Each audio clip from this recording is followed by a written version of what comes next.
This historic painting was not created only to be admired. It was born to deliver a secret message disguised as beauty. Welcome to Museum Mysteries. In the heart of the 19th century, when Europe wrestled between Victorian morality and the shadows of desire, the Bavarian painter Franz von Stuck raised a dark mirror before the collective conscience of his time. In 1893, he presented the world with a painting that would not only catapult him to fame, but would forever mark the imagination of European symbolism, the Sinn, in German, Die Sünde. The work is, at first glance, a simple portrait. A half-nude woman, with pale skin and a veiled gaze, emerges from an absolute black background, while a bluish-scaled snake coils around her body with threatening calm. However, just a few seconds of contemplation are enough to feel that something deeper beats in that penumbra. The eternal tension between desire and guilt, between flesh and spirit, between fascination and fear. It is not an image that is looked at, it is an image that looks at us, and that inversion of visual power was from the very first moment its true scandal. Franz von Stuck was born in 1863 in Tettenweis, Bavaria, and grew up in a time when German art sought to free itself from rigid academicism to explore the psychological, the erotic, and the symbolic. The son of peasants, self-taught and ambitious, Stuck understood that art should not only paint the visible world, but the invisible impulses that move it. He was one of the founders of the Munich Secession in 1892, a movement that proclaimed the artist's independence from institutional norms. In that context of aesthetic and spiritual rebellion, the Sinn became his visual manifesto. It was not simply a painting about temptation, it was a declaration of power, the power of the image to dominate the viewer with the same force with which sin dominates human will. The canvas measures just under 1 meter in height and is constructed with the precision of a religious icon. The background is a black abyss, without depth or horizon, that absorbs all light. In the middle of that darkness, the female body seems to float, illuminated by a greenish-blue glow that recalls the sheen of flesh under the moon. Her face is half hidden by shadow, her eyes barely visible, her mouth closed with an expression that is neither innocence nor provocation, but mystery. Around her neck and chest coils a gigantic serpent, whose head rests near the left shoulder and looks at the viewer with reptilian coldness. The contrast between the woman's pale skin and the dark gleam of the reptile creates a tension that is almost physical. The serpent's gaze and the shadow covering the human face fuse both presences into a single entity, the woman and temptation, beauty and danger, the body and the poison. The golden frame, designed by Stuck himself, is an extension of the painting, not an ornament. It is built with Doric half-columns and bears in capital letters the title Die Sünde. The frame does not frame, it preaches. It makes the painting an altar, and the viewer an involuntary believer. Everything in the composition is designed to provoke an experience of contemplation and reverence, as if sin were a new religion, and the woman its silent goddess. In the upper corner of the canvas, a small orange band breaks the blackness. There Stuck signs his name, as if inscribing his authorship within the eternal fire of desire. That warm light, suspended over the cold flesh, acts as a metaphor for condemnation. The fire of hell burns above the flesh that has tasted the forbidden fruit. The model for the painting was, according to most historians, Anna Maria Brandmeier, a woman Stuck met in his youth, and with whom he maintained a passionate relationship. However, in the painting she ceases to be an individual and becomes a symbol. She is Eve, and she is Lilith, the mother of desire and the bearer of punishment. Her body, almost inhuman in its marble perfection, does not convey vulnerability but power. She is not a victim of sin, she is its incarnation. The serpent does not oppress her, it adorns her. There is no fear in her posture but control. That ambiguity is the essence of the painting. We do not know whether we are witnessing the fall or the triumph, whether the woman is damned or whether she dominates the beast that surrounds her. Stuck conceived several versions of the scene, all slightly different in tone, frame, and color. The first, created in 1893, belongs to the Neue Pinakothek in Munich, where it is still preserved. Other versions are found in Berlin, Palermo, Seattle, and in Villa Stuck itself, the palace residence the artist built in Munich to turn his life into a total work of art. In each of them, the artist repeated the motif like a personal rite, adjusting luminous nuances and variations in the frame. Some present a greener glow, others a more reddish fire, but all preserve the same unsettling silence. In Villa Stuck, the painting was placed in what the artist called the altar of the sinner, a ceremonial space where the work was displayed as if it were a religious icon. There, under dim light, the visitor did not contemplate sin, they venerated it. When the work was first presented at the Munich Secession exhibition, the public was divided between fascination and scandal. Critics from conservative sectors labeled it immoral, while young artists considered it a revelation. There was no official censorship, but there was a constant murmur. The painting provoked too much desire for a time that still clung to bourgeois morality. In 1899, the Sin was awarded the gold medal in Vienna, consolidating Stuck as one of the great masters of symbolism. From then on, his name became associated with the modern myth of the femme fatale, that figure who devours and seduces, who destroys and redeems. In symbolic terms, the work is a visual treatise on the duality of the human soul. The woman is the embodiment of desire, but also of the punishment that desire implies. The serpent does not represent external evil, but the inner voice that invites transgression. By encircling the female body, the serpent becomes an extension of her own will, a metaphor for the pleasure that devours, and at the same time gives meaning to existence. The black background is not only the absence of light, but a moral void, the space where conscience confronts its own shadow. In that timeless, placeless setting, Stuck sums up the tragedy of the modern human, the impossibility of separating purity from sin. Contemporary criticism has profoundly revised the meaning of the sin. While in its own time it was interpreted as a moral warning about the dangers of lust, today it is seen as one of the first representations of woman as a subject of erotic power. From a feminist reading, the female figure is not the cause of sin but the owner of desire, the guardian of a forbidden knowledge that men fear. The serpent, far from being a symbol of evil, becomes a sign of ancestral wisdom, an echo of the myth of Lilith, the first rebellious woman who refused to submit to Adam. In this reinterpretation, Stuck's work reveals its irony. Sin is not the woman but the gaze that condemns her.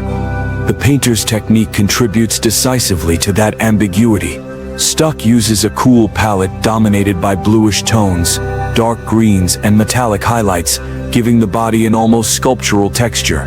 The shadows model the figure with academic precision, but the lateral light coming from an invisible source breaks that rigidity and wraps the body in a sensual atmosphere. There are no visible brushstrokes. Everything is polished to perfection, as if the body had been sculpted in alabaster. The result is hypnotic, an image that seems alive and dead at the same time, tangible and spectral, sacred and profane.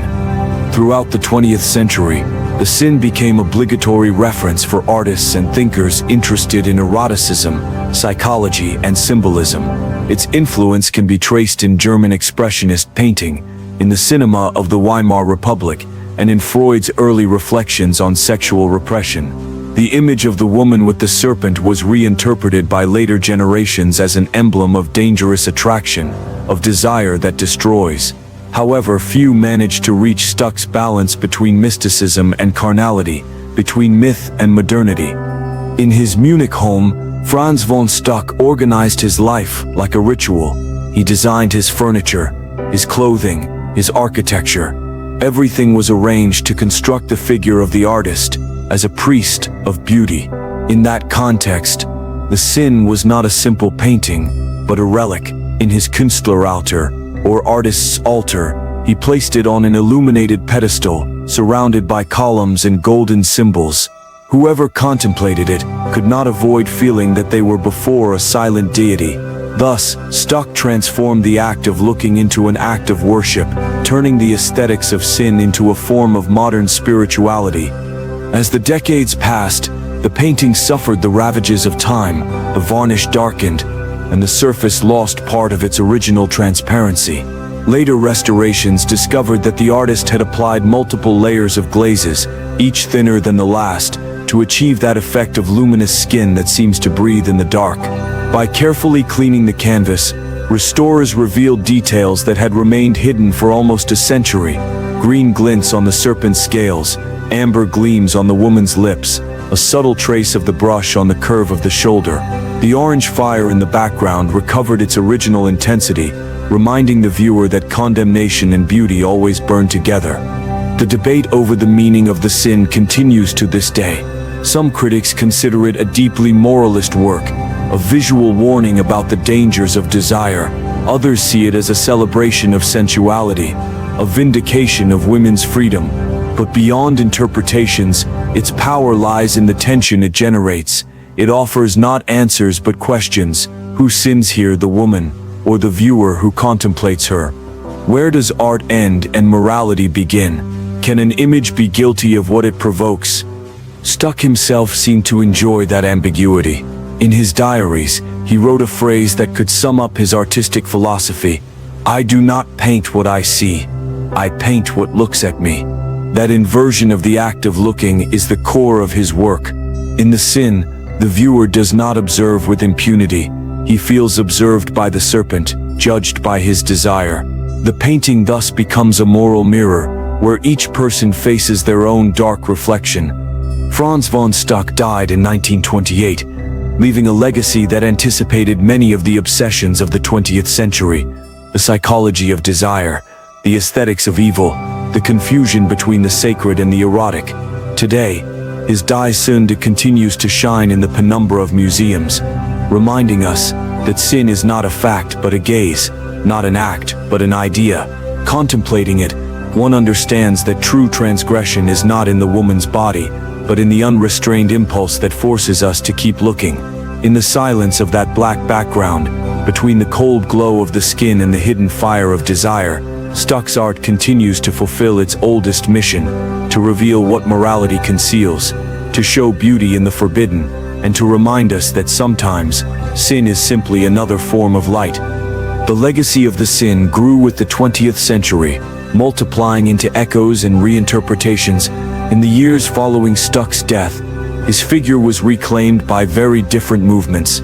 German expressionists admired his command of dark color and symbolic theatricality, while the surrealists found in his imagery of repressed desire and anticipation of their own obsessions. André Breton even cited him as one of the first painters capable of representing the unconscious before Freud gave it a name. That connection between eroticism and the subconscious turned The Sin into a psychoanalytic icon. The woman would be the object of repressed desire, the serpent, the instinct, and the darkness that envelops them, the collective unconscious in which both merge. What in 1893 had been religious scandal became in the 20th century a diagnosis of the modern mind.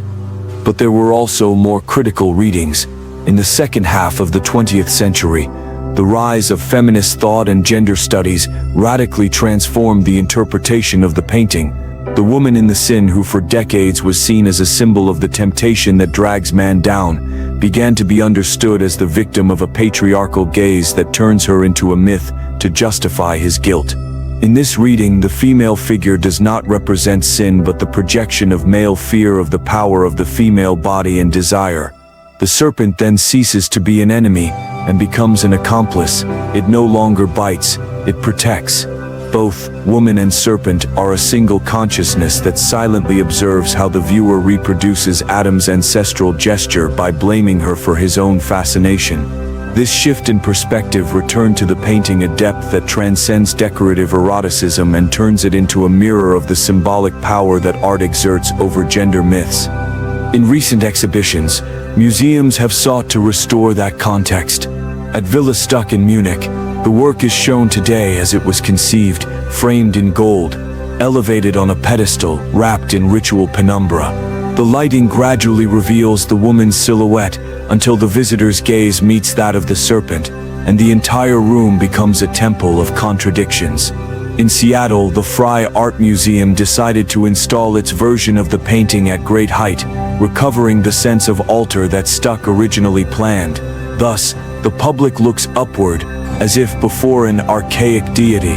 What was once read as moral warning is now contemplated as total aesthetic experience. Sin turned into architecture, temptation turned into light. The materiality of the work has also been the object of study. Restorers have observed that Stuck applied layers of oil with almost alchemical discipline, thin glazes that allowed the lower pigments to show through and created an effect of translucent skin. That technique, together with the choice of a fine canvas and a dark ground, produces the illusion that the woman's body emits its own light from within. It is a glow that does not come from the sky or from infernal fire, but from the flesh itself. The serpent, painted with tones of cobalt and emerald green, has a metallic sheen that contrasts with the softness of human skin, underscoring the tension between the organic and the mineral, between life and petrification. Restoration in the 21st century, by removing yellowed varnishes, returned to the painting its original atmosphere, a mixture of lunar cold and subterranean fire, where purity and condemnation blur into a single temperature. The golden frame, also restored with archaeological precision, preserves inscriptions and reliefs designed by the artist himself. In them one recognizes ancient symbols, acanthus leaves, columns alluding to pagan temples, and a typeface inspired by the Latin inscriptions of Roman altars. None of this is casual. Stuck wanted to transform the painting into a new religion of the body. In the face of Christian morality that separated spirit from flesh, he erected an altar where both were reconciled in a single female figure. Thus, the sin does not preach guilt but revelation, the knowledge of desire as a vital force, the acceptance of the body as the temple of the sacred. During the years of the Nazi rise in Germany, Stuck's work was reinterpreted with suspicion.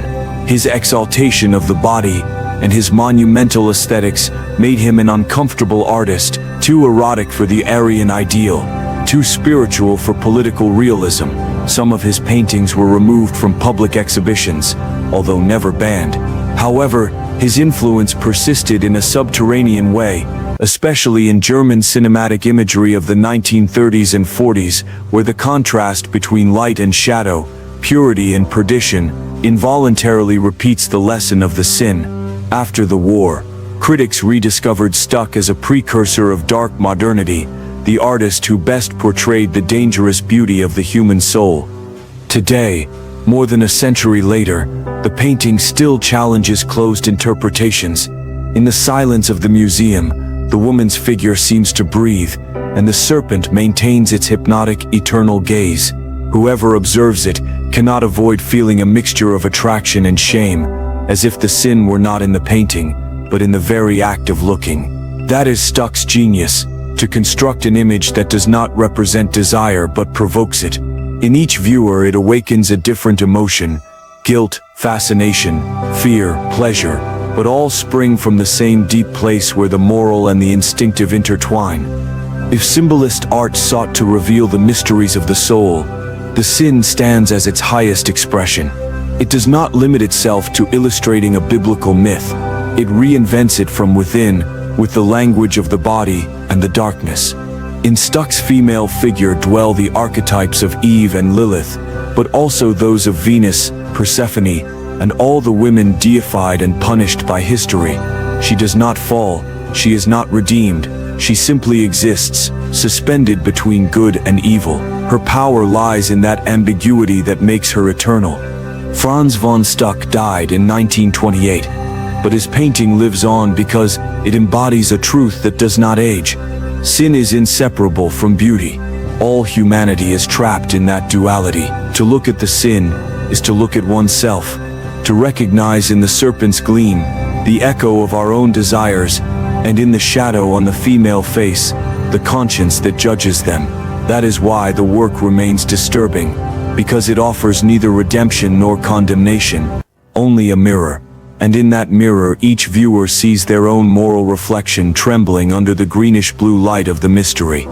Ultimately, Stuck's painting does not speak of religion or temptation, but of the power of the gaze. It reminds us that everything we consider sin is born from the desire to look at the forbidden, His Die Zunde is a portrait of the human eye before what it cannot possess, of the soul confronted with its own impulse. In that sense, Stuck did not paint a woman with a serpent. He painted the very structure of desire, the eternal instant in which attraction becomes knowledge. And that is why, more than 100 years later, his painting continues to shine as a warning and a promise. Sin has not died, it has only changed form. Now it lives in every gaze that before this painting feels the tremor of fascination and understands that the forbidden will always be the most luminous face of beauty.